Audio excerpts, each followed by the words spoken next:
इथे गवतालाही भाले पडतात आणि इथे फुटीरांना खडकावर सुद्धा अंकुर फुटतात. निजाम हा सेनापती शिकलेला होता. बाजीराव हे जन्मजात सेनापती होते. जे शत्रूला सुचत नाही, त्याच्या स्वप्नात सुद्धा नाही, तशा कल्पना बाजीरावांकडे असायच्या. जिथे जिथे मराठ्यांचं पाऊल पडलेलं आहे तेवढाच भाग आजचा भारत आहे. आणि इंग्रजांनी हे राज्य, हिंदुस्थानचं राज्य, हे मराठ्याकडून जिंकलं आहे, मुघलांकडून जिंकलेलं नाही. महाराष्ट्र मेला तरी राष्ट्र मेलं. महाराष्ट्र मेला राष्ट्र मेलच.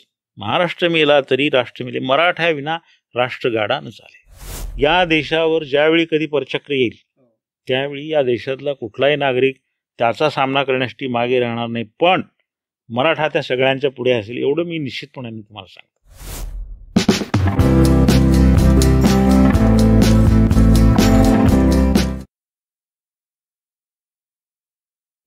ते कार्य सुरू झालं, दामधुमी सुरू झाली, पण त्या सगळ्या याच्यात आपल्याला खंडणी, वसुल्या, ह्या सगळ्यांचं खूपच सारखं.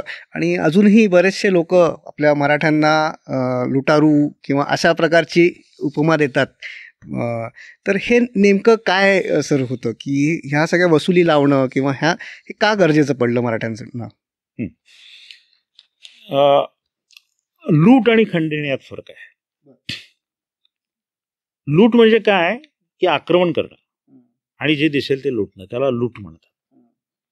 खंडणी म्हणजे काय, एखाद्या सत्तेवर आम्ही वर्चस्व म्हणजे आम्ही श्रेष्ठ सत्ता आहोत म्हणून त्या सत्तेवर खंडणी बसवणं, म्हणजे विशिष्ट रक्कम वर्षाला तुम्ही आम्हाला दिली पाहिजे हे त्याच्या संमतीनं कबूल करून येणं, त्याला खंडणी म्हणतात. आता काय झालंय माहिती का, मराठे फौज घेऊन बाहेर पडायचे. अनेकांचा असा समज आहे अरे ते लुटालुटीलाच बाहेर पडायचे. नाही, चौथाई आणि सरदेशमुखच्या वसुलीसाठी मराठ्यांना जावं लागायचं आणि याला मुलुकगिरी म्हणतात. हे आक्रमण नव्हे, स्वारी नव्हे. मराठ्यांनी कधीही म्हणजे अनावश्यकरित्या आक्रमण आणि स्वाऱ्या केलेल्या नाहीत. ज्या ज्या वेळी ते फौज घेऊन गेले त्या त्यावेळी ठरलेली जी चौथाई सरदेशमुखी आहे ती वसूल करायला गेले. हा यस हक्काचं. आणि जर त्यांनी देण्यात आणि ते नीट देतच नव्हते, ती टाळाटाळ केल्यानंतर नाविलाज असतो मराठ्यांना युद्ध करावे लागेल. त्यामुळं मराठ्यांना लुटारू वगैरे म्हणणं हे सगळं अज्ञानापोटी आहे. आता मी तुम्हाला सांगतो चौथाई आणि सरदेशमुखीचा थोडा इतिहास सांगतो. काय झालं होतं की आदिलशहानी, घाटगे, निंबाळकर किंवा असे जे माने वगैरे, वाडीकर सावंत, ह्या लोकांना देशमुख्या दिलेल्या होत्या. आता देशमुख्या म्हणजे काय की त्या एवढ्या प्रदेशापुरता तो मुख्य, त्यानं वसूल करायचा, कायदा सुव्यवस्था तिथं राखायची आणि ठराविक हिस्सा बादशाला द्यायचा. ह्या विजापूरच्या आदिलशाही वगैरे केलेली ही सोय होती. महाराजांनी राज्य स्थापन केलं, महाराज राजे झाले. त्यापेक्षा मग त्यांना असं वाटलं की सरदेशमुखीपेक्षा श्रेष्ठ अशी, आपल्या देशमुखीपेक्षा श्रेष्ठ अशी सरदेशमुखी मी मागणार. आणि मग त्यांनी 1650 मध्ये शहाजहान बादशाह होता त्यावेळी, त्याच्याकडे त्यांनी सरदेशमुखीची मागणी केली. छत्रपती शिवाजी महाराजांचं सांगतोय, त्यानं लक्षच दिलं नाही. त्यानंतर 1657 औरंगजेब इथं दख्खनचा सुभेदार होता, त्यावेळी महाराजांनी सरदेशमुखीची मागणी केली.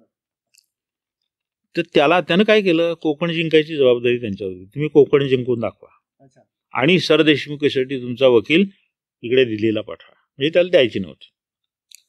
1666 मध्ये ज्यावेळी मिर्झा राजा जयसिंग चालून आला त्यावेळी परत महाराजांनी सरदेशमुखीची मागणी केली आणि परत त्यांनी काही जिल्ह्याचा ची चौथाई मागितली. औरंगजेबानी जयसिंगाने शिफारस केली.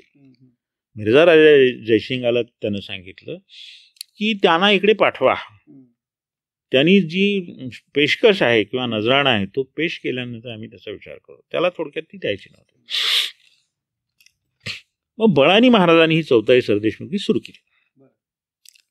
तीच व्यवस्था बाळाजी विश्वनाथ आणि शाहू महाराजांनी ती व्यवस्था सुरू केली. आता हे चौथाई सरदेशमुखी प्रकरण काय आहे? आता बघा,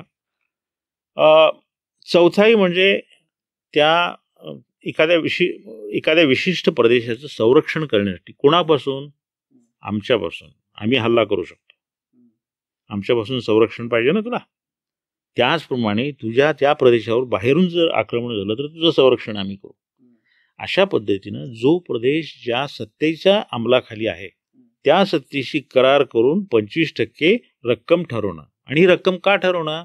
कारण त्या प्रदेशाचं रक्षण करण्यासाठी फौज ठेवावी लागायची आणि फौजेचं रक्षण करण्यासाठी 25% चौथाई. यस, खर्चाचं तोंड मिळवणी करण्यासाठी. 10% सरदेशमुख. चौथाई ही मागणी आहे. सरदेशमुख हे वतन आहे. म्हणजे आता देशमुखी कसं वतन मी तर सांगितलं तुम्हाला. सरदेशमुखी हे वतन आहे. म्हणजे सरदेशमुखी एकदा दिली की तुम्ही त्या प्रदेशाचं रक्षण करायचं, त्या प्रदेशामधून वसूल घ्यायचा, 10% तुमचा काढून बाकीचा तो भरायचा. आता ह्या चौथाई आणि सरदेशमुखीची वाटणी कशी व्हायची? आता चौथाईचं घ्या आधी. चौथाईमध्ये 25% वसूल झाला त्याला आपण 100% समजू. मग त्याच्यामधला म्हणजे आता 100% समजलो आपण, त्या 100% मधल्या छत्रपतींना 25% राजबाबती म्हणून दिली जायची त्यांच्या खर्चासाठी, त्यांचं सैन्य वगैरे. त्याच्यामध्ये 6% जे आहे ते साहोत्रा म्हणून दिलं जायचं. साहोत्रा म्हणजे 6वा भाग. हा जो 6वा भाग आहे, हा जो साहोत्रा आहे, तो छत्रपती आपल्या मर्जीतल्या कुठल्याही सरदाराला देऊ शकायचे. शाहू महाराजांनी तो सचिवांना लावून दिला होता. 3% नाडगौडकी. 3% नाडगौडकी कशासाठी? तर आपल्या स्वराज्याच्या कामामध्ये खपलेले जे सेवक आहेत किंवा कष्ट केलेली जी माणसं आहेत यांना बक्षिसं देण्यासाठी छत्रपतीकडे ही रक्कम दिली जायची. म्हणजे किती? 25 + 6 + 3 34%. म्हणजे जी चौथाई येते त्यातला 34% हिस्सा छत्रपतींचा. आणि राहिलेला जो 66% हिस्सा होता तो मोकासा. मोकासा म्हणजे काय? की ज्या सरदारांना जहागिऱ्या लावून दिलेल्या आहेत त्या तेवढ्या जहागिरीचा खर्च ह्या 66% मधून ती वाटणी करून त्यांना द्यायची. असे झाले 100%. आणि 10% जे होते ती ही पूर्णपणे सरदेशमुखी छत्रपतींना मिळायची. म्हणजे छत्रपतींची सोय कशी केली होती? 35% त्यांना तो हिस्सा चौथाईतला आणि हा 10%चा 45% हिस्सा त्यांना दिलेला होता. आता काय झालं होतं की हे म्हणजे चौथाई आणि सरदेशमुखी जी आहे ती मोगल प्रदेशातून वसूल करायची होती, स्वराज्यामध्ये वसूल करायची नव्हती. आणि त्या बदल्यामध्ये मराठ्यांनी बादशाहीच्या किंवा त्या मोगल प्रदेशाच्या संरक्षणाची हमी घेतलेली होती. म्हणजे हे काही लूट करायला जात नव्हते ते. ही बादशाहांनी मान्य केलेलीच सरदेशमुखी आणि चौथाई ते वसूल करायला जात होते. आता बघा, ज्यावेळी 1747-48 मध्ये अहमदशाह अब्दालींनी पहिली स्वारी केली त्यावेळी बादशाहांनी नानासाहेब पेशव्यांना मदतीला बोलवलं. त्यावेळी सैन्य घेऊन नानासाहेब दिल्लीला गेले होते. 1652 मध्ये रोहिल्यांनी आणि पठाणांनी बादशाहावर आक्रमण केलं. त्यावेळी तो बादशाहाचा वजीर जो होता सफदरजंग त्यानं जयाजी शिंदे आणि मल्हारराव होळकर यांच्याशी करार केला संरक्षणाचा. त्यावेळी मराठ्यांनी ते आक्रमण मोडून काढलं आणि बादशाही वाचवली. 1761 मध्ये तशीच वेळ आल्यानंतर मराठे तिथे मदतीला गेले आणि पानिपतचं युद्ध लढले. म्हणजे ही काय लूट नव्हे, ही काय म्हणतात त्याला बेकायदेशीर मागणी नव्हे, ही त्या सत्तेने कबूल केलेली मागणी. ती मागायला मराठे जात होते. त्याला मुलुकगिरी म्हणतात. ते आक्रमण नव्हे, ती लूट नव्हे. खंडणी याचा अर्थ असा आहे की कबूल केलेली तुमची रक्कम. टॅक्स कलेक्शन सिस्टीम आहे त्याचप्रमाणे फक्त ती तेव्हा आपल्याला म्हणजे मुघलांच्या मुलगातनं घ्यावी लागायची. त्याच्यामुळे ती जबरदस्ती कधी कधी त्यांना खंडणी लावावी लागायची की भऱ्या बोलानी देत नाहीयेत तर देतच नव्हते. मुलुकगिरी करून ती करायला लागायची. मुलुकगिरी ते कशासाठी? लढाया कधी केल्या आहेत मराठ्यांनी? ज्यावेळी त्यांची मागणी तुम्ही मान्य केली नाही, तुमचा मुलूक लुटण्यासाठी त्यांनी तुमच्यावर आक्रमण कधीही केलेली नाहीत. हा फरक आहे त्यातला. सर, या कादंबरीमध्ये बरेचसे पात्र येतात. त्यातलं एक पात्र म्हणजे निजामुल मुल्क. हो, त्याच्याबद्दल तुम्ही पण थोडंसं म्हणजे मला असं जाणवलं, कदाचित चूक असेल, की सहसा कुठे एकेरीमध्ये उल्लेख केलेला नाही आहे. आणि हा निजामुल मुल्क जो आहे त्याच्याबद्दल शाहू महाराजांना पण खूप आस्था होती किंवा त्याच्याबद्दल जिव्हाळा होता असं साधारण दिसतं. तर हा आणि बाजीरावांच्या आणि निजामुल मुल्काच्या बरेच मुलाखती झाल्या, भेटी झाल्या आणि युद्धही झाले.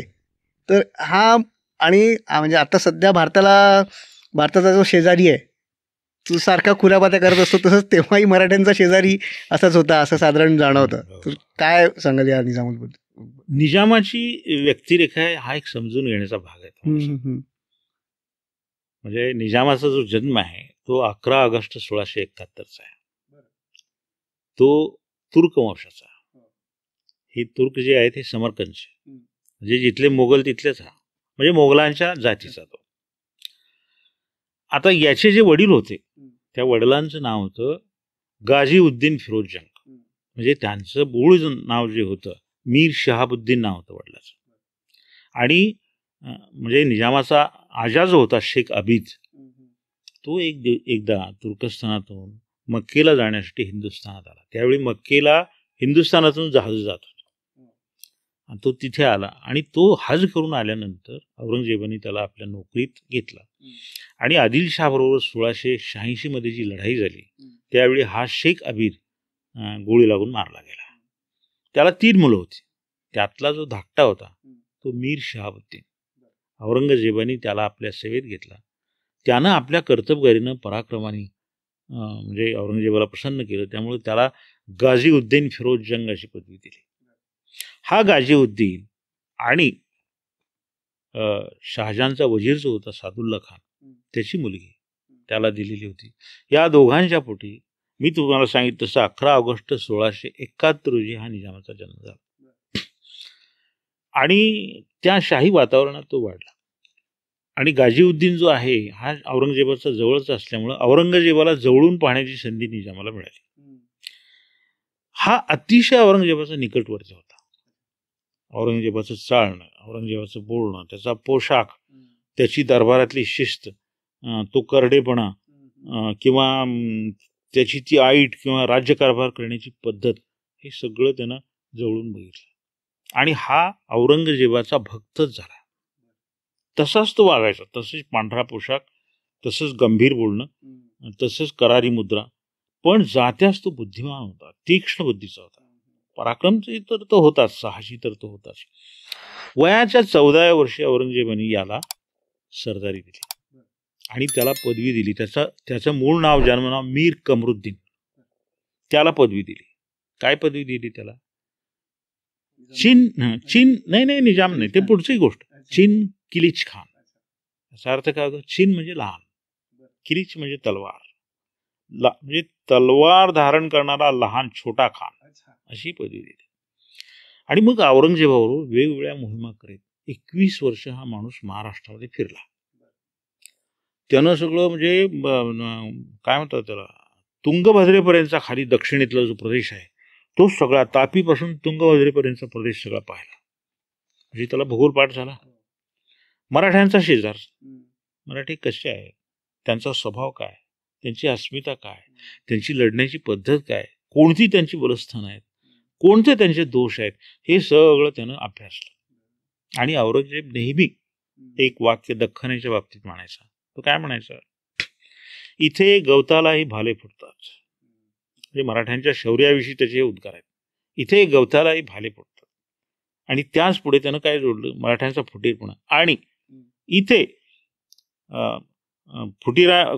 फुटीरांना खडकावर सुद्धा अंकुर फुटतात. म्हणजे मराठ्यांच्या फुटीर वृत्तीविषयी तो हे म्हणा. हे एक वाक्य निजामाने लक्षात ठेवलं. आणि त्याला समजलं की ह्यांना हे जहागिरीचे हे आहे, त्यांना जहागिरी दिलं की फोडता येतं ही. आणि मराठ्यांची फुटीर वृत्ती ठाऊक असल्यामुळं म्हणजे हे एक बलस्थान झालं निजामाचं.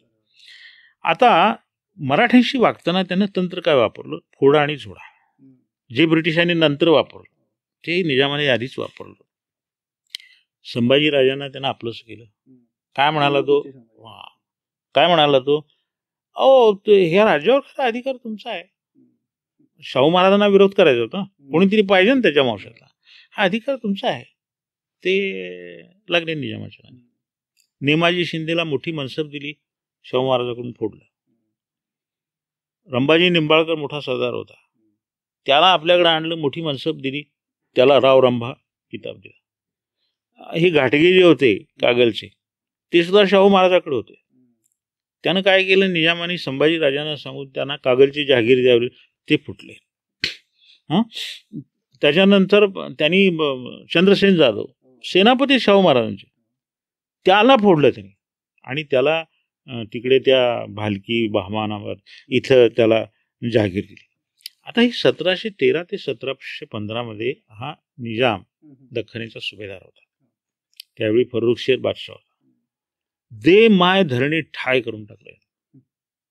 म्हणजे मुलूक तर वाढलाच नाही. यानं काय केलं, कारण चौथाई आणि सरदेशमुखी त्याला देणं मान्यच नव्हतं. यानं काय केलं, छत्रपतीचे सगळे कमावीदार औरंगाबाद, गोदावरीचं कुरं इथून सगळे हाकलून दिले. मराठ्यांचं सुदैव हे की 1715 मध्ये त्याला परत बोलावलं. म्हणजे त्याचं पॉलिसी कशी होती बघा, तो बादशाची सुद्धा निष्ठावान नव्हता. सुरुवातीला बादशाची मदत घेऊन मराठ्यांना त्याने झोडपलं. ज्यावेळी मराठे बलिष्ठ झाले त्यावेळी मराठ्यांची मदत घेऊन बादशाला झोडपलं, असा त्याचा हे होतं. आणि हे कसं आहे माहिती आहे का, हे औरंगजेबा इतकंच मोठं आव्हान होतं. औरंगजेब आणि निजाम याच्यामध्ये फरक काय तुम्हाला सांगतो. औरंगजेबाचं सगळं उघड होतं. तो त्याची इतर धर्माविषयीची असहिष्णुता असेल किंवा मराठ्याविषयीचं वैर असेल किंवा त्याची ती कटकारस्थानं असतील किंवा साम्राज्याची लालसा असेल, सत्तेची हे सगळं उघड होतं. म्हणजे तो एखादा वाघ जसा उघड्या मैदानावर वावरतो तसा होता. हा बिबट्या हा बिबट्या म्हणजे झाडीमध्ये दबा धरायची आणि अचानक झडप करायची असा हा बिबट्या. आणि दुसरं म्हणजे काय की बादशाशी सुद्धा तो इमानदार नव्हता. त्यानं काय केलं होतं, तुर्कांचा एक गट आपल्या दरबारात बादशावर दबाव आणण्यासाठी तयार केला होता. आणि नादिरशाचं आक्रमण झालं. लक्षात घ्या, नादिरशाच्या आक्रमणाला निजामाची आतून फूस होते. का? बाजीरावांनी त्याला पालखेडला सडकला, भोपाळा परत त्याला ठोकला. त्यावेळी त्याला असं लक्षात आलं, अरे मी एकटा तर पुरा पडणारच नाही, पण बादशाची फौज घेऊन सुद्धा हा माणूस आटोपणार नाही. त्याचा हेतू असा होता, नादिरशाला बोलवण्याचा, पाहुण्याच्या काठीनं साप मारायचा. आणि त्याला बोलवलं, तुम्ही आम्ही इस्लामचे, तुम्ही या. तू नादिर आला. ह्याला काय करायचं होतं माहिती का, थोडेसे तोंडाला त्याला पैसे लावून त्याला त्या नादिरला घेऊन दख्खने द्यायचं आणि मराठ्यांना संपवायचं होतं, बाजीरावांना मोडायचं होतं. पण तो याचा बाप होता, तो नादिर. त्याच्या लक्षात आलं की हे दख्खने जाऊन काय मिळणार, बरं मी जसा पुढे जाईन तसे मराठी एकवटणार. आणि बाजीरावाचं नाव तो ऐकून होता की ह्या निजामासारख्याला ठोकलाय त्यानं, तर माझी तशीच अवस्था होणार. त्यामुळे त्यानं काय केलं, शांतपणाने दिल्लीची लूट केली. दिल्ली पूर्ण नागडी केली त्यानं, निजामाला लुटलं. तो सादत खान तर पैशाच्या मागणीअभावी आत्महत्या करून मेला. त्या सादत खानाने निजामाने बोलवलं होतं, त्यांच्यावरच तो उलटला. शांतपणाने तो लूट घेऊन निघून गेला आणि हा निजाम बसला. आता बाजीराव आणि निजामामधला फरक काय, हा काय फरक आहे, मी तुम्हाला आता निजामाचं कॅरेक्टर सांगितलं. म्हणजे तो खरा औरंगजेबापेक्षा धोका दे. आपण असं समजतो औरंगजेब म्हणजे मोठा, पण निजाम हा औरंगजेबाच्या तोडीचाच होता. औरंगजेबाचं सगळं उघड होतं, ह्याचं छुप होतं. आता ह्याच्यावर मात कशी करायची, असल्या माणसाला गोड बोलणं, चांगुल म्हणजे जो शाहू महाराजांना अपेक्षित होता तशाने हा माणूस ज्याला काहीच द्यायचं नाही. म्हणजे मराठी इथले, हा सगळा मुलूक त्यांचा, भाकर त्यांची, तू ती बळकावून बसलास. ते तुला विनंती करायला लागले, अरे चतकोर दे. तू म्हणतोस नाही चतकोर सुद्धा मिळणार नाही, पण तुला ती एक भाकर तर कशी खाऊ देतील. बाजीरावांनी ठरवलं की बेटा तू आम्हाला चतकोर देस नाहीस, हा तुझ्या हे प्रत्ययाला मी आणून देतो की पाऊण भाकर सुद्धा तू आमच्या मेहरबानीमुळे खातोस. त्यामुळे बाजीरावांनी फौज तयार केली. निजाम हा सेनापती शिकलेला होता रे औरंगजेबाबरोबर. बाजीराव हे जन्मजात सेनापती होते. आता जन्मजात मी का म्हणतो, अलेक्झांडरचं नाव तुम्ही ऐकलं असेल, जॉर्ज वॉशिंग्टनचं नाव ऐकलं असेल, त्याच्यानंतर फील्ड मार्शल रोमेलचं नाव तुम्ही ऐकलं असेल, किंवा रशियाचा फ्रेडरिक द ग्रेट, बाबर, हे जन्मजात सेनापती, बॉर्न जनरल्स. तसे ते बाजीराव होते. आणि दुसरं असं की सैन्याचं जे मानसशास्त्र आहे ना, ते बाजीरावांना, हे म्हणजे लष्करासाठीच तो माणूस जन्माला आला होता. सैन्याचं मानसशास्त्र फार सांग, सैनिकाच्या अपेक्षा काय आहेत, त्याची अस्मिता कुठे आहे, त्याला कसा चेतवला पाहिजे, म्हणजे पैसा नसताना सुद्धा, तनखा नसताना सुद्धा तो आपल्यासाठी कसा लढेल. निजामाचं सैन्य हे सगळं पगारी सैन्य होतं आणि त्याच्या आदेशासाठी ते अडून बसणारं सैन्य होतं. बाजीरावांचं सैन्य तसं नव्हतं बघा. त्याच्यामध्ये 2-3 घटक, मोबिलिटी म्हणजे गतिमान हालचाली, त्याच्यानंतर attack at right place and right time, योग्य वेळी आणि योग्य ठिकाणी हल्ला चढवणं, मॅन्युअर वॉरफेअर म्हणजे गतिमान युद्ध करणं, फ्लेक्झिबिलिटी म्हणजे लवचिकता. लवचिकता म्हणजे काय? निर्णयामधली तुमची लवचिकता. आता एक ठरलंय म्हणजे तेच करायचं नाही, परिस्थिती असली की निर्णय बदलायचे. आणि डिस्ट्रीब्युशन ऑफ कमांड, ते सगळे म्हणजे निजामाच्या हुकमानुसार इथं तसं नव्हतं. बाजीरावांनी फक्त सांगायचं की आपल्याला हे साध्य करायचं आहे, ही स्ट्रॅटेजी आहे, हा व्ह्यू आहे आपला. आणि त्यानंतर ते डावपेच जे रचायचे आहे ते सरदारांवर सोडून द्यायचे. टॅक्टिक जे आहे म्हणजे त्यांनी माणसं निर्माण केली. निजामाला एकही माणूस निर्माण करता आला नाही. निजामाकडे पैसा होता, निजामाकडे काय तोफखाना होता, खूप पैसा होता. त्याच्या बाजीरावांकडे पैसा नव्हता, तोफखाना वगैरे नव्हता, पण त्यांनी चपळ घोडदळ अशा विद्युत गतीने नाचवलं की त्याचा तोफखाना सुद्धा हे पडला आणि त्याला गुडघे टेकावे लागले. युद्ध नेतृत्व म्हणजे दोन गोष्टी आहेत. एक म्हणजे मॅनेजमेंट म्हणजे काय? युद्ध नेतृत्व. दुसरं जे असतं टेक्निक म्हणजे युद्धतंत्र. हे म्हणजे मास्टर होते बाजीराव, तर त्यांची तुलना करताच येणार नाही. आणि असामान्य धैर्य होतं. निजाम कसा होता माहिती आहे? तो शूर होता, साहसी होता, त्याच्यावर वाद नाही. पण सेनापती म्हणून तो मागे राहायचा आणि ते पुढे पाठवायचे. बाजीराव समोर असायचे, बंदुकीच्या गोळ्या जळून सळण्यात गेल्या तरी ते मागे हटत नव्हते. तर अशा पद्धतीचा हा म्हणजे अद्भुत सेनापती, अद्वितीय सेनापती. आणि भौगोलिक रचनेचा इतका अभ्यास ते करायचे. आणि दुसरं त्यांचं एक ताकद काय होती माहिती का? जे शत्रूला सुचत नाही, त्याच्या स्वप्नात सुद्धा नाही, तशा कल्पना बाजीरावांकडे असायच्या. हे बर्नार्ड शॉचं एक वाक्य आहे. असं आहे ते की you see things and say Y. तुम्ही एखादी गोष्ट बघता आणि विचार, अरे हे का, कशासाठी? You see things and say why. I dream things never were and say why not. मी कधी अस्तित्वात नसलेल्या गोष्टी नाही, तुमच्या तर दृष्टीनं ते अस्तित्वातच नाही, तशा गोष्टींची स्वप्न मी पाहतो आणि मी विचारतो हे मी का करू शकत नाही. हा फरक आहे निजाम आणि बाजीराव. सर, निजामाबद्दल आपण बोललोच.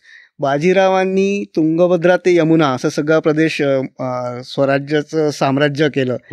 पण एक असं पण हे असतं की हे बाजीरावांचे तुम्ही आत्ता गुण सांगितलेच, पण बाजीराव हे पराक्रमी होते, पण त्यांचे जे शत्रू होते ते कमकुवत होते का, कमजोर होते का? म्हणजे आता निजाम आहे, मोहम्मद खान बंगश आहे, किंवा मुघल आहेत, राजपूत लोक होते, मायव्यातले हे होते दोघं बंधू. तर ते असे सगळे जे त्यांचे शत्रू होते ते स्वतः कमकुवत होते का बाजीराव पराक्रमी होते?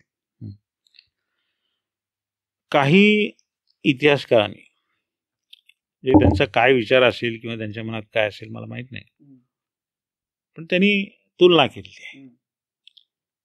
अरे संताजी घोरपड्यांनी ज्या लढाया लढल्या त्या खऱ्या लढाया, धनाजी जाधवांनी ज्या लढाया लढल्या त्या खऱ्या लढाया, बाजीरावांच्या कसल्या लढाया? ते पालखेडची वगैरे ते सांगतात, ते काय त्यांना कमी दाखवण्यासाठी.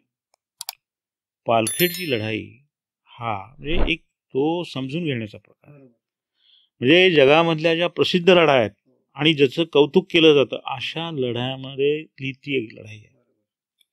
दुसरं असं तुम्ही विचारलं कमजोर, निजाम कमजोर होता? मुळीच नव्हता. म्हणजे मराठ्यांचं जे राज्य होतं ते काही फार ताकदवान झालेलं नव्हतं. बाजीराव आले तरी सुरुवातीचे एक 20 वर्ष, म्हणजे बाळाजी विश्वनाथांची तर 7-8 वर्ष त्याच्यात गेली, बाजीरावांची सुद्धा 12-13 वर्ष ती पूर्व तयारी करण्यामध्ये गेली. त्यामुळे ते काही फार शक्तिशाली, अशा वेळी निजामाला आव्हान देऊन पालखेडला त्यांनी नमवलं. दुसरं जंजिऱ्याच्या सिद्धीचं आपण नाव घेतलं. काय होता सिद्धी? छत्रपती शिवाजी महाराजांनी जंजिऱ्याच्या सिद्धीला नष्ट करण्यासाठी किती प्रयत्न केले. छत्रपती संभाजी महाराजांनी समुद्रात भराव टाकून ती खाडी भरून काढण्याचा आणि जंजिरा घेण्याचा प्रयत्न केला, यश आलं नाही. बाजीरावांनी शेवटी कान्होजी आपले शेखोजी आंग्रेंच्या मदतीनं आरमाराची मदत घेऊन सिद्ध्याला नमवलं, तह करायला भाग पाडलं. त्याचा अर्ध्याहून अधिक मुलूक मराठ्यांनी घेतला आणि सिद्धी हा कायमचा कमजोर केला बाजीराव, आणि आपला माणूस इथे जंजिऱ्याला त्याने बसवला. तिसरं तुम्ही नाव घेतलं पोर्तुगीजांचं. पोर्तुगीज 1508 मध्ये हे पोर्तुगीज आले आणि 1500 पासूनच आले. 1458ला वास्को डी गामा आला, त्यानंतर त्यांचं ते सुरूच झालं. गोव्यासारखं मजबूत ठिकाणी त्यांनी ताब्यात घेतलं, वसई बळकट केली. आता हे वसईच्या आसपासचे जवळजवळ 30-40 किल्ले त्यांच्या ताब्यात होते. प्रत्येक ठिकाणी बळकट किल्ला बांधून ठेवला त्यांनी आणि तो समुद्रावरचा किल्ला. त्यांच्याकडे प्रगत शस्त्रास्त्र होते, तोफा होत्या, बंदुका होत्या. आणि मराठे द्वेषाने ह्या समुद्री सागरी सत्तेशी अतिशय अशा त्या दलदलीतून मार्ग काढत या मराठ्यांनी 3 वर्ष अथक लढा दिला आणि अशा सत्तेला नमवून, आणि त्यावेळी पोर्तुगीजांना इंग्रजांची मदत होती, अशा सत्तेला नमवून त्यांनी कायमची वसईमधली ती सत्ता संपवली. म्हणजे उत्तर फिरंगाण ज्याला म्हणायची, उत्तर कोकणातला भाग, तो कायमचा संपवला त्यांनी.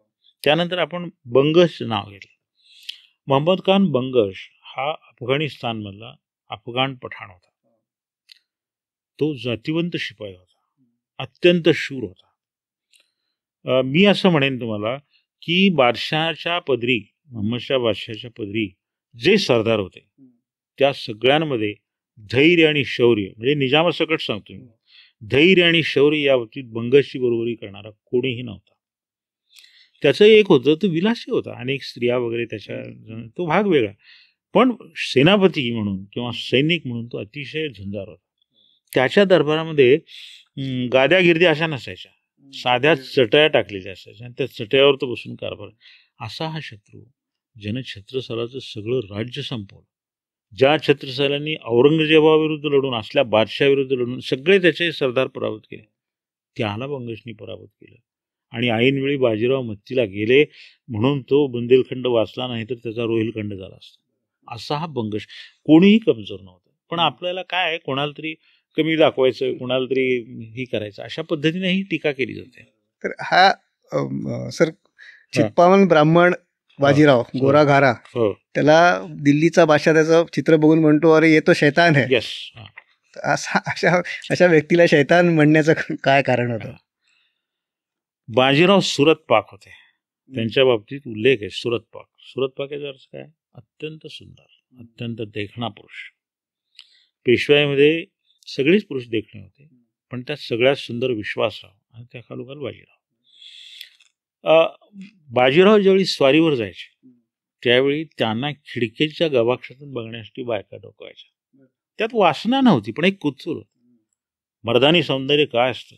6 फूट उंची होती, पंजामध्ये असं म्हणजे चांदीचा पेला वगैरे असं दडपून काढायची ताकद होती. दुसरं असं शौर्य, पराक्रम, सगळीकडे नाव गाजत होतं बाजीरावांचं. आणि दुसरं एक असं होतं की निजामाची भेट ज्यावेळी झाली पालखेडनंतर, त्यावेळी ह्या निजामाच्या स्त्रियांनी निजामाला आग्रह धरला होता की आम्हाला बाजीरावांना पाहायचं. आणि ते झरोक्यामध्ये त्या स्त्रिया सगळ्या बसलेल्या होत्या. म्हणजे एक मर्दानी सौंदर्याचा नमुना कसा आहे, तर तो सर्वश्रेष्ठ असा नमुना बाजीराव होते. आता तुम्ही असा प्रश्न विचारला की हे चित्पावन ब्राह्मण असो, हे म्हणजे त्यांचं चित्र बघून मोहम्मदशाह असा का म्हणाला? त्याला कुतूहल होतं की हा माणूस आहे तरी कसा. त्यांनी एक चित्रकार पाठवला. बाजीराव कोचात होते आणि त्यावेळी ते जसजशी जात होते तसं त्यानं लांब राहून ते चित्र काढलं. त्या चित्रामध्ये बाजीराव बसलेले आहेत घोड्यावर,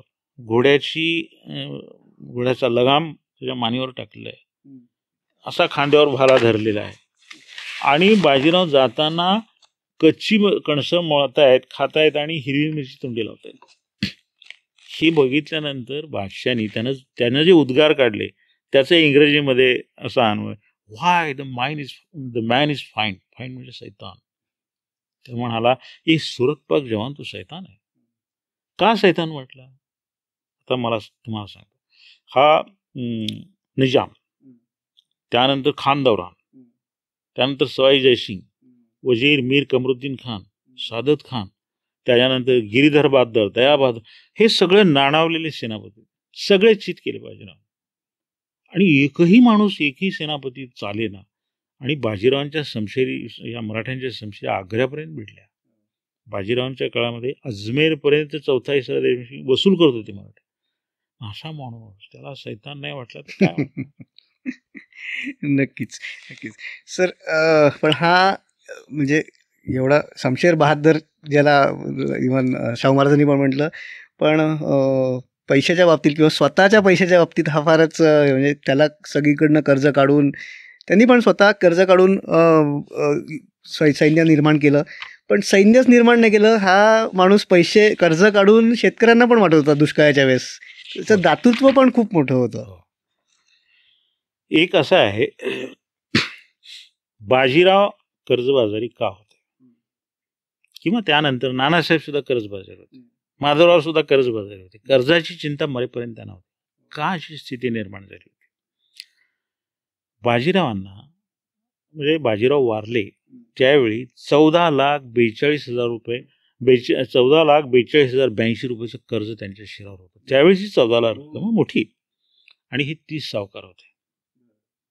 आणि ही सावकार कोण होते? मोघे, कामरस, अनगळ, दशपुत्रे, बारामतीचे ते बारामतीकर नाईक जोशी, हे आणखी जोशी, अशी ही माणसं, यांच्याकडून कर्ज उचलावं लागायचं. आणि बाजीरावांना सतत मोहिमा करावं लागायचं, कारण त्यांना राज्य वाढवायचं होतं. त्यामुळं 1 लाखाचं सैन्य पदरी होतं, आणि मुलूक ते जिंकत गेले. मुलूक जिंकल्यानंतर तिथल्या व्यवस्थेसाठी कमावीसदार नेमावे लागणार, त्यांच्या हाताखाली कारकून नेमावे लागणार. त्या सगळ्यांचा खर्च आलाच ना. म्हणजे लष्कराचा तनखा आहे, यांचा खर्च आहे, हा भागवायला पाहिजे. पण तेवढा वसूल मिळत नव्हता, कारण मराठ्यांचं राज्य नव्यानेच होतं, एवढा वसूल प्रभावीपणे मिळत नव्हता. दुसरी गोष्ट अशी आहे की ज्यावेळी मुलूक जिंकला की तो बाजीरावांना या सरदारांना लावून द्यावा लागायचा. का? तर त्यांच्या पदरी फौज होती, उत्तरेतला सगळा ते त्यांच्यावर सोपवलं होतं बाजीरावांना. हां, तर ते त्यांना लावून द्यावं लागायचं. मग काय व्हायचं माहिती आहे का? त्या म्हणजे जसं एखादा दुधाचं आपण हे करतो, ती मलई सगळी त्या सरदारांना आणि ताक बाजीरावांच्या हातात, अशी स्थिती होती. हे का द्यावं लागायचं त्यांना? की सरदारांना जर ते दिलं नसतं तर एक तर मन लावून ते लढले नसते, आणि सरळ निजामाकडे निघून गेले असते. नेमाजी शिंदे गेलेच ना, चंद्रसेन जाधव गेले, रावरांबा निंबाळकर गेले, सुलतानजी निंबाळकर गेले, अशी कितीतरी माणसं आहेत, तर ते गेले असते. त्यांना निष्ठावान राखण्यासाठी ह्या सगळ्या गोष्टी त्यांना करावं लागेल. आणि हे जे सावकार होते, आडलेले असायचे बाजीराव, तर मोहीम आली आहे, पैसा नाही, मोहीम तर केली पाहिजे. आणि मग ते सावकारांना म्हणायचे ते कर्ज द्या, काय वाटेल त्या अटी घालायचे. 12% 30% दर साल दर शेकडा असा व्याजाचा दर असायचा. म्हणून मी तुम्हाला एक सांगतो की इतकं कर्ज असून सुद्धा बाजीराव असो किंवा कुठल्याही पेशव्याने असो, कोणाचंही कर्ज कधी बुडवलं नाही. शेवटपर्यंत त्यांनी कर्जाची चिंता केली. माधवरावपर्यंत माधवरावांचे त्यांनी मृत्यूपत्रामध्ये लिहिलेलं आहे. येस येस, कर्ज फेडणं म्हणजे कर्ज अंगावर घेऊन जाणं हा एक फार मोठा अपराध पेशव्यांना वाटायचा. आणि या सावकारना त्याची जाणीव नव्हती. ते वैश्यवृत्तीचे, व्यापारी वृत्तीचे लोक, त्यांना काय बाजीरावांचं ध्येय कळणार? कशासाठी हा माणूस खपतोय, कशासाठी लढाई करतोय, का मोहिमा करतोय, का एवढा खर्च करतोय, का उरसपोट करतोय, त्यांना काय होतं. त्यामुळे ते खर्चासाठी ब्रह्मसंबंधासारखे मागे लागायचे. आता तुम्ही मागच्या प्रश्नात उल्लेख केला की बाळाजी विश्वनाथ पेशवे झाले, चिमाजी आप्पाचं लग्न आलं. त्यावेळी चिमाजी आप्पाच्या लग्नाला पैसा नव्हता. ब्रह्मेंद्र स्वामीकडून 600 रुपयाचं कर्ज त्याने घेतलं, आणि ते कैक वर्षी फिटलं नाही. तर ही परिस्थिती होती. म्हणजे स्वराज्याच्या, राज्याच्या पेशव्याची ही परिस्थिती होती. आर्थिक अशी ही परिस्थिती होतीच. आणि काय होतं माहिती का? पण बाजीरावांचं एक होतं, स्वतः कर्ज काढून कर्जबाजारी असताना सुद्धा त्यांनी शेतकरी जगवला, रयतेची दुआ घेतली, जेवढं होईल तेवढं त्यांना मदत केली. अहो साधी गोष्ट आहे, तुम्हाला सांगतो, हाताखालच्या सैनिकाचं कर्ज सुद्धा तो जर म्हणाला की मला कर्ज आहे, ते कर्ज बाजीरावांनी फेडलं. मग कधी पैशाची चिंता केली नाही. तो कद्रू माणूस नव्हताच. उरावर ह्या कर्जाचा डोंगर येऊन या थोर माणसाला स्वराज्य वाढवण्यासाठी लढावं लागलं, फिरावं लागलं, त्या क्षुद्र सावकारांच्या त्याला याचना कराव्या लागल्या.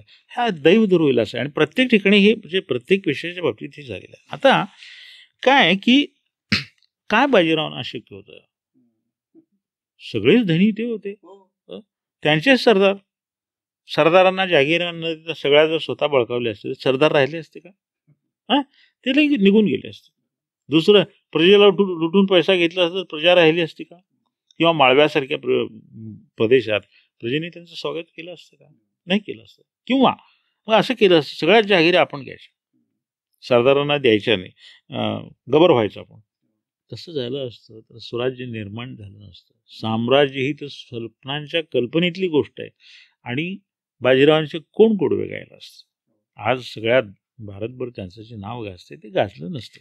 त्यामुळं कर्जबाजारी पेशवे होणं हे त्यांना म्हणजे लिहिताना फार मोठं काहीतरी लांछन असल्यासारखं. अरे पण त्यांनी स्वराज्याच्या कामासाठी कर्ज उचलली, कधी बरोबर. अय्याशी करण्यासाठी कर्ज घेतली नाही. ते त्यांचं आयुष्य असं काही हां, विलासी नव्हतं वगैरे, बरोबर असं आहे. काही तसं नव्हतंच ते. भागच नव्हता. त्यामुळं ते जे कर्ज त्यांना कर्ज असणं त्याची कारणं होती. बरोबर. आता मी सांगितली तुम्हाला ते. बरोबर.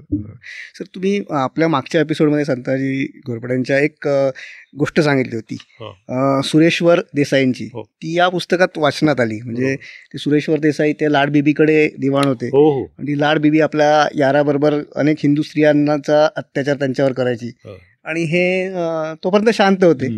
पण एक दिवस अचानक यांच्याच सुनेला वर अत्याचार झाल्यावरती हे पिलाजी गायकवाडांकडे आले आणि तक्रार करायला लागले, रडायला लागले बेसिकली. मला हे सर हा किस्सा या पुस्तकात जेव्हा आला त्यावेळेस मला एकदम म्हणजे भावना म्हणजे त्या वेगळ्याच होत्या. म्हणजे तेव्हा मी ते पुस्तक मला वाचू शकलो नाही त्या दिवशी, कारण मला असं जाणवलं की आपण सगळे सुरेश्वर देसाईसारखेच आहोत की ती लढाई आपली नसतेच कधी. म्हणजे काश्मीरमध्ये हिंदू मरतोय किंवा बांगलादेशमध्ये हिंदू मरतोय, माझ्या घरची कुठलीही मुलगी लव जिहादमध्ये फसणार नाही आहे, मला कधीही वक्फ बोर्डाची नोटीस येणार नाही आहे. त्यामुळे मला ती लढाई आजपर्यंत माझी वाटलीच नाही कधी. आणि प्रत्येकच जण आपल्या समाजातला हा असा वाटायला लागलाय सुरेश्वर देसाई सारखा. काय म्हणजे हा आपल्या समाजाला लागलेला एक सकृत दर्शनी जे दिसतं ते खरं वाटायला लागतं. खरंच आहे ते. तुम्ही सांगता ते काही खोटं नाही, समोरचं चित्र आहे ते. त्यामुळे त्याला कुणी खोटं ठरवू शकत नाही. पण काय माहिती का की आपण थोडासा मी तुम्हाला मागे नेतो जरासं. या भारताच्या इतिहासाच्या पार्श्वभूमीवर तुम्हाला मी मागे नेतो. आपण पेशवे काल सोडू, जरा मागे जाऊ. भारतावर जी आक्रमणं झाली ती कधीपासून आहेत? इसवी सन पूर्वीपासून ही आक्रमण आहे. शक आले, हुण आले, कुषाण आले, ग्रीक आले, त्यानंतर अरब आले, त्यानंतर तुर्क आले. सातत्याने हा देश ही आक्रमणं शेकडो वर्षापासून झेलत आलेला आहे. तर उदाहरण तुम्हाला सांगतो, मोहम्मद पैगंबरांचा जन्म कधी झाला? त्यांचा जन्म 20 ऑगस्ट 570 झाला आणि त्यांचा मृत्यू झाला 8 जून 632. पैगंबर वारले. त्यानंतर पहिला जो खलिफा झाला अबू बकर, त्यानं 634 पर्यंत सगळा अरबस्थान इस्लाममय केला. तिथे बरेचसे यहुदी होते, ख्रिश्चन होते.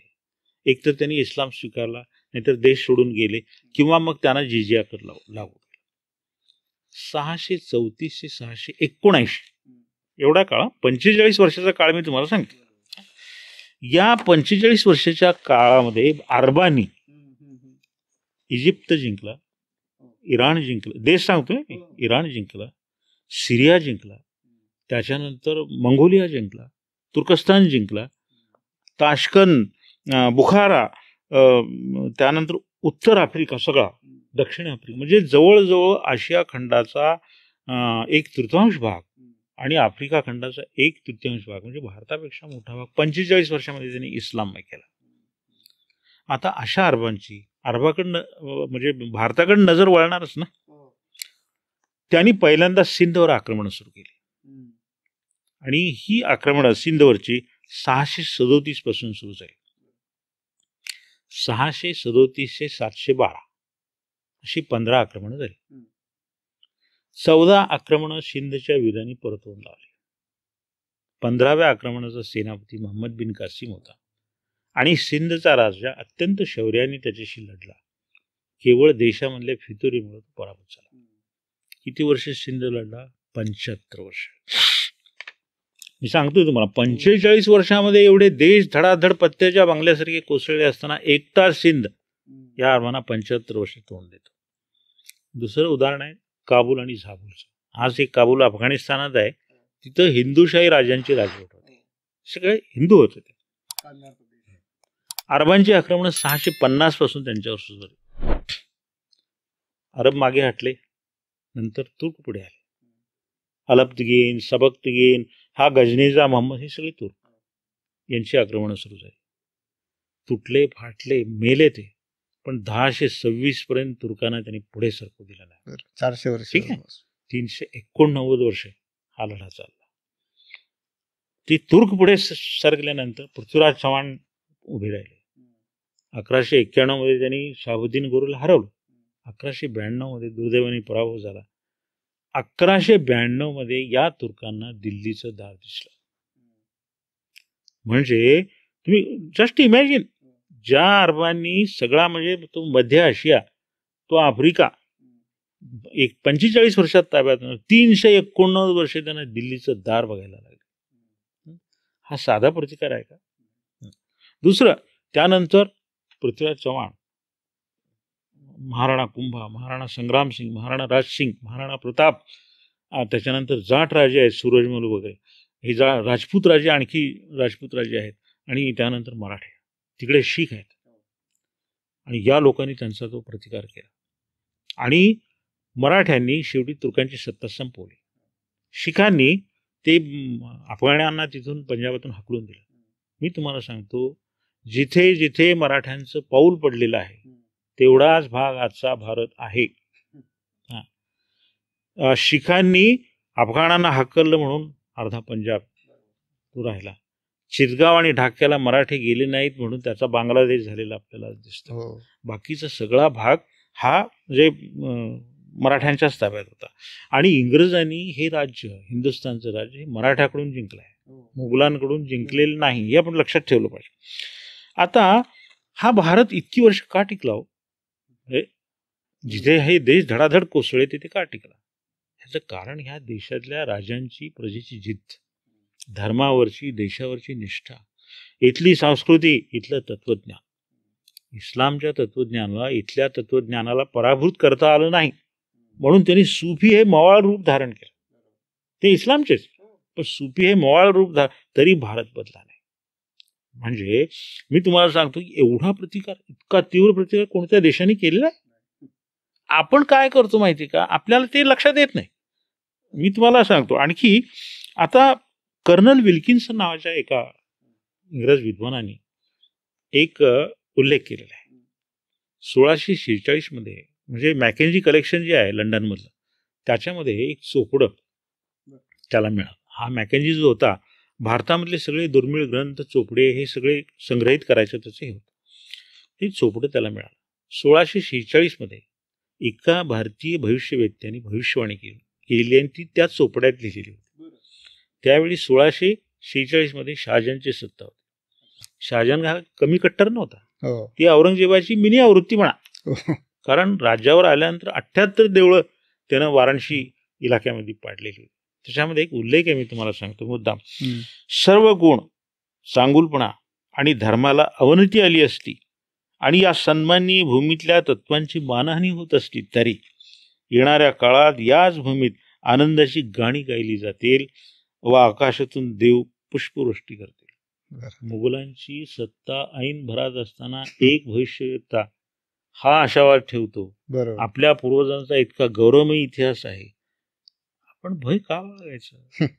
आज ह्या ज्या घटना दिसतात तुम्हाला, त्या घटनांचं इतकं भय बाळगायचं कारण नाही. आज हा धर्मनिरपेक्ष देश आहे आपला, भारतीय राज्यघटनेचं संरक्षण आहे, कोणीच कोणाला घाबरायचं इथं कारण. आता तुम्हाला सांगतो हे भय का निर्माण झालं हिंदूंमध्ये, किंवा कारण देश स्वतंत्र होण्याच्या आधी आपला सगळा इतिहास ब्रिटिशांनी लिहिला. त्यांना मराठ्यांना कमी दाखवायचं होतं, त्यांना शिखांना कमी दाखवायचं होतं, राजपुतांना कमी दाखवायचं होतं. त्या पूर्वग्रह दृष्टीने त्यांनी इतिहास लिहिला. आणि त्यानंतर देश स्वतंत्र झाला 15 ऑगस्ट 1947 ला.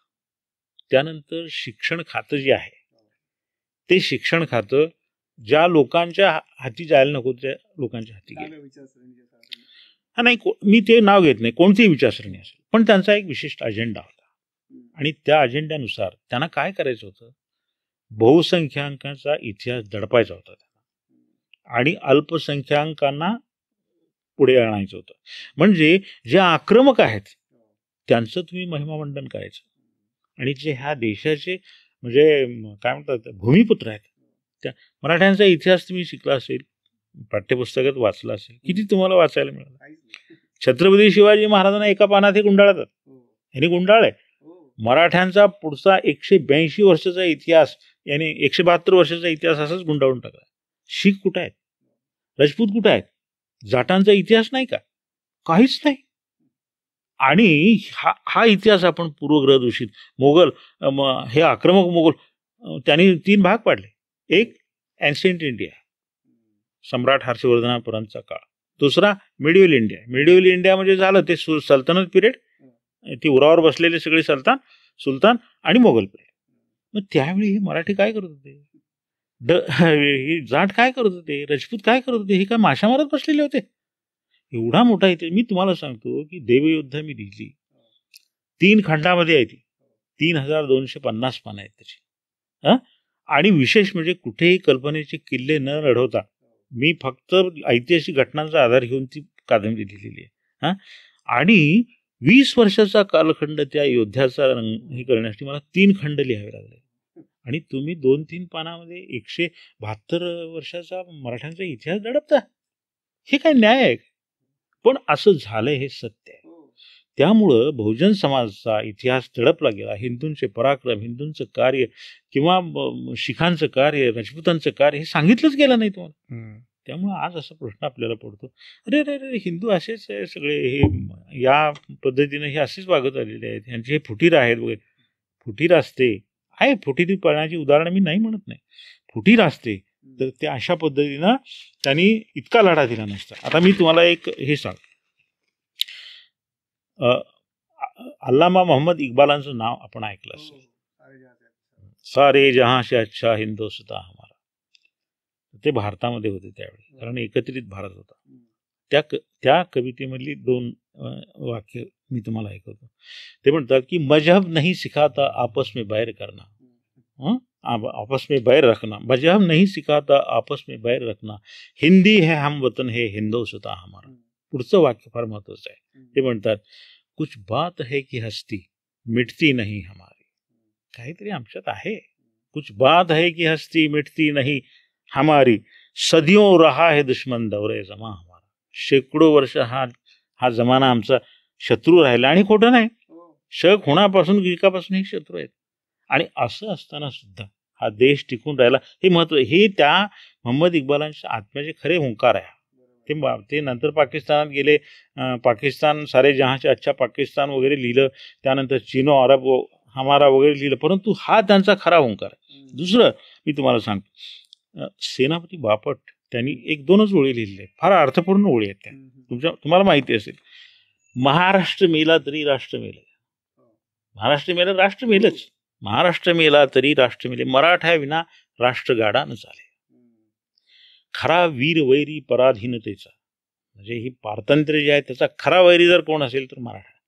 खरा वीर वैरी पराधीनतेचा, महाराष्ट्र आधार या भारताचा. अत्यंत विचारपूर्वक ह्याच्यावर विचार करण्याची गरज आहे. त्यामुळं मराठ्यांचा जो इतिहास आहे, मी तुम्हाला सांगतो, एक इतिहासाचा अभ्यासक म्हणून किंवा वाचक म्हणून, या देशावर ज्यावेळी कधी परचक्र येईल त्यावेळी या देशातला कुठलाही नागरिक त्याचा सामना करण्यासाठी मागे राहणार नाही. पण मराठा त्या सगळ्यांच्या पुढे असेल, एवढं मी निश्चितपणे तुम्हाला सांगतो. तर ह्या भागात आपण थोडंसं आत्ता बाजीरावांबद्दलचं इंट्रोडक्शनच बघितल्यासारखं झालेलं आहे सर.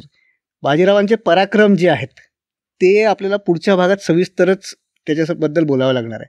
पण फक्त जाता जाता एक शेवटचा प्रश्न मला त्याच्याबद्दल विचारायचा आहे सर, की पालखेडची लढाई, कारण या पहिल्या खंडाचा जो शेवट आहे तो साधारण पालखेडच्या लढाईपर्यंत होतो. ही पालखेडची लढाई तुम्ही जसं मगाशी सांगितलं की जगातल्या ज्या उत्तम 10 लढाया आहेत त्याच्यापैकी पालखेडच्या लढाईचा उल्लेख होतो. ही पालखेडची लढाई झाली, पण ती पालखेडची लढाई होण्याच्या अगोदरचा जो काय प्रसंग होता, निजामाचं सैन्य, निजाम आणि 1 लाखाचं सैन्य त्याचं होतं. निजामाकडे असं म्हणत होतं की निजाम हा बादशापेक्षाही श्रीमंत आहे, इतका पैसा निजामाकडे होता.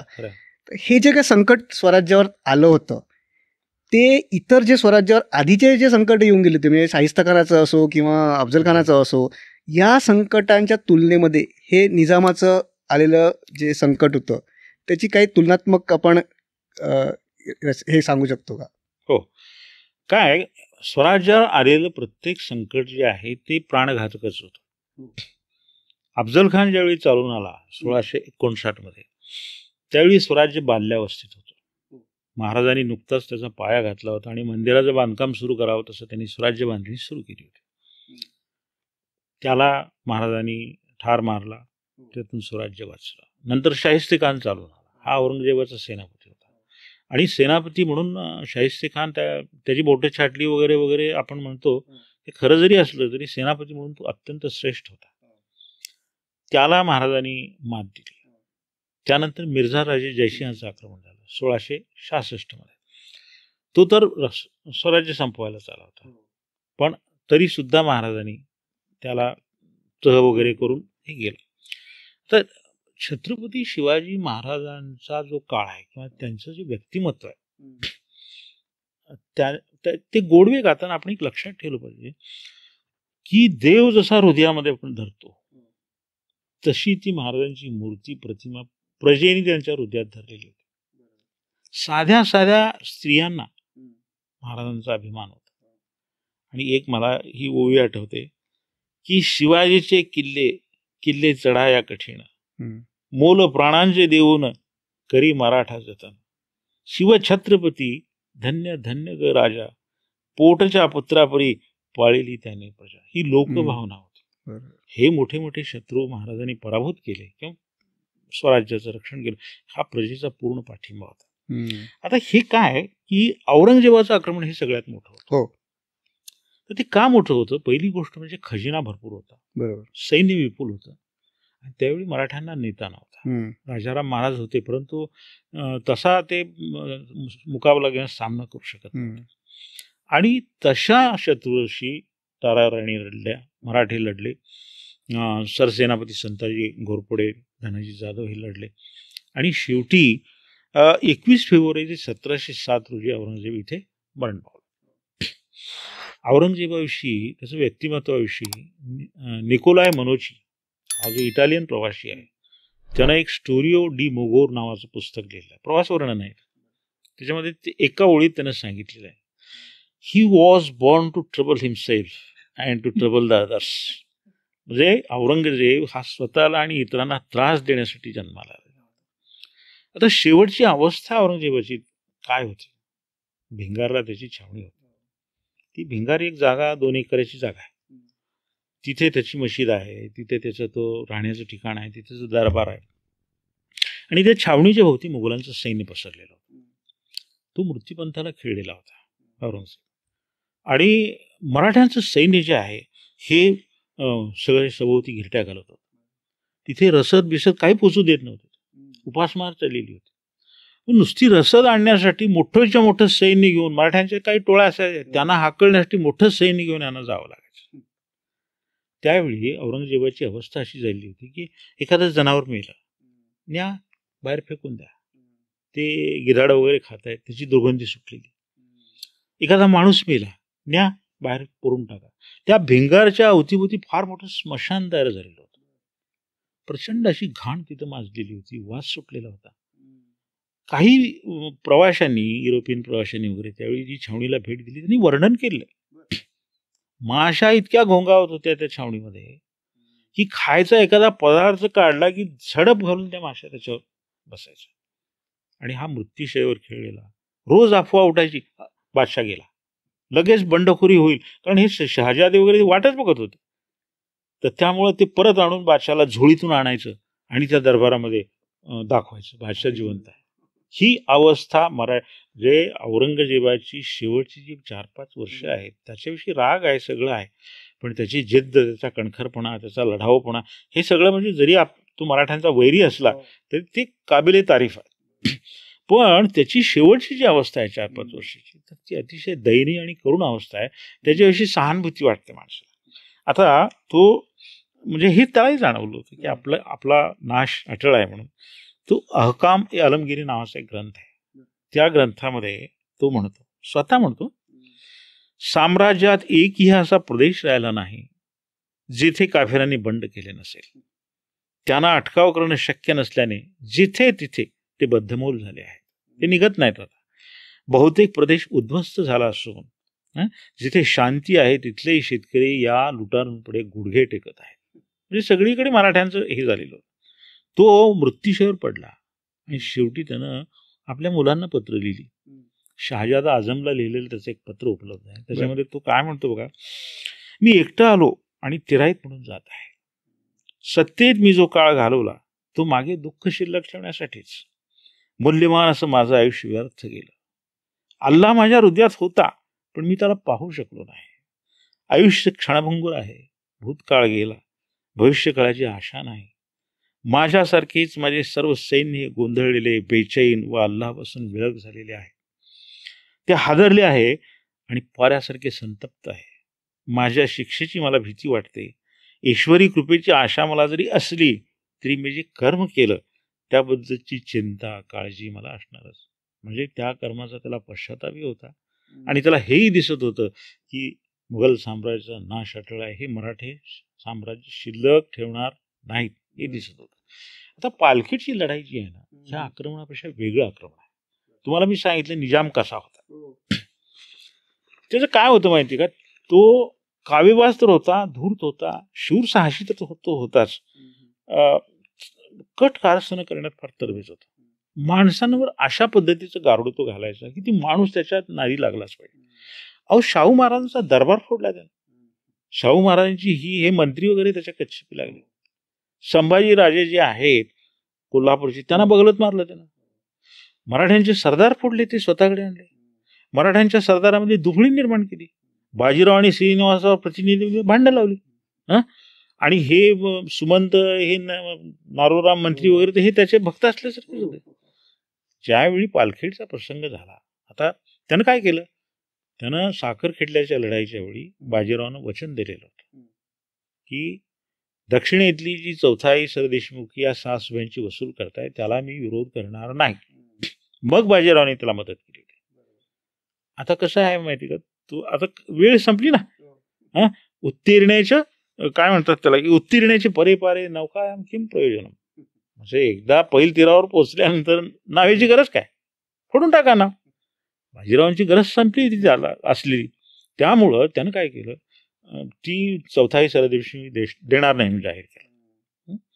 एवढं करून तो थांबला नाही. छत्रपती शाहू महाराजांचे सगळे कमाविसदार त्यानं हाकलून दिले. तेवढ्यावर थांबला नाही.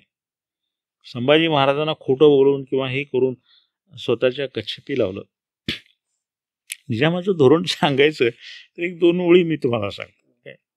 ते असे आहेत, बडे सलीके से अब हमको झूठ बोलना है, बडे सलीके से अब हमको झूठ बोलना है, मरे न कोई बस इतना जहर घोलना है. कोणी मारणार नाही पण एवढं विष आपल्याला मिसळायचं. आणि हे विष मिसळण्यासाठी त्यानं पिटारा उघडला आणि ह्यात तरबेज होतं. ते कोल्हापूरचे संभाजीराजे नादी लागले ना त्याच्या. आणि हे बाजीराव ज्यावेळी कर्नाटकच्या स्वारीवर होते, यांनी बोलणी करण्यासाठी शाहू महाराजांनी त्याला श्रीनिवासराव प्रतिनिधींना पाठवलं आणि त्याने ते सगळे त्याचं मान्य करून आले. ते काय होतं ते, की चौथाई सरदेशमुखीसाठी तुम्ही हे जे काय कमाविसदार नेमलेले आहेत ते नेमायचे नाहीत, मी वसूल करणार आणि मी देणार तुम्हाला. म्हणजे तो आधी असं म्हणणार आणि नंतर तुमचा हक्कच उडवून लावणार. दुसरं, संभाजी आणि शाहू हे दोघेही चौथाई मागतात, कोणाला द्यायची, मग त्याचा निर्णय करणारा मी आहे. त्यामुळं तुमचा प्रतिनिधी इथे पाठवा. म्हणजे शाहू महाराजांचा छत्रपती पदाचा अधिकार त्यानं नाकारला. शाहू महाराजांचं राज्य त्यानं नाकारलं. शाहू महाराजांच्या अस्तित्वावर संकट त्यांना निर्माण केलं. अशी ती गंभीर परिस्थिती होती. म्हणजे एक छत्रपतीच नामशेष करून टाकायचं होतं त्याला. आणि हे सगळे दरबारातले, निजाम असं एवढं सैन्य आहे, एवढी फौज आहे, एवढा तोफखाना आहे, त्याच्याकडे खजिना आहे, आपण टिकू शकणार नाही. सकृतदर्शनी ते सत्य होते. एकटे बाजीराव होते की जो लढाईचा आग्रह धरत होते आणि शेवटी त्यांनी तो आग्रह धरून शाहू महाराजांना कबूल करायला लावलं. शाहू महाराजांनी युद्ध जाहीर केलं आणि शेवटी पुढे आपण तो बघू, पण निजामाचा त्यांनी सडकून पराभव. केवढा आत्मविश्वास, कल्पना करा. तो पराभव झाला. तो पराभव कसा झाला, ती पालखेडची लढाई, त्याच्यानंतर मायव्याचे जे पराक्रम आहेत ते, सिद्धी त्याच्या विरुद्धच्या लढाया, बुंदेलखंडची लढाई, पोर्तुगीजांवर विरुद्धची लढाई, ह्या सगळ्या लढाया, हे सगळे पराक्रम आपण पुढच्या भागात बघणार आहोत. त्यात आपण देवयोद्धा खंड 2 बद्दल आपण बोलणार आहोत. सर, म्हणजे अशी भयंकर अशी अशी इतकी माहिती ही आपल्या इतिहासात लपलेली आहे, ती हो. बाहेर निघते तुमच्या सारख्या लोकांच्या एवढ्या महत्त्वपूर्ण कामामुळे. हो. तुम्ही आलात, खूप छान गप्पा झाल्या आणि लवकरच दुसरा पण भाग आपण घेऊन येऊ अशी आशा आहे. तोपर्यंत धन्यवाद. नमस्कार. धन्यवाद. आपण ही मुलाखत घेतली आणि एवढं बोलायची मला संधी दिली त्याबद्दल धन्यवाद.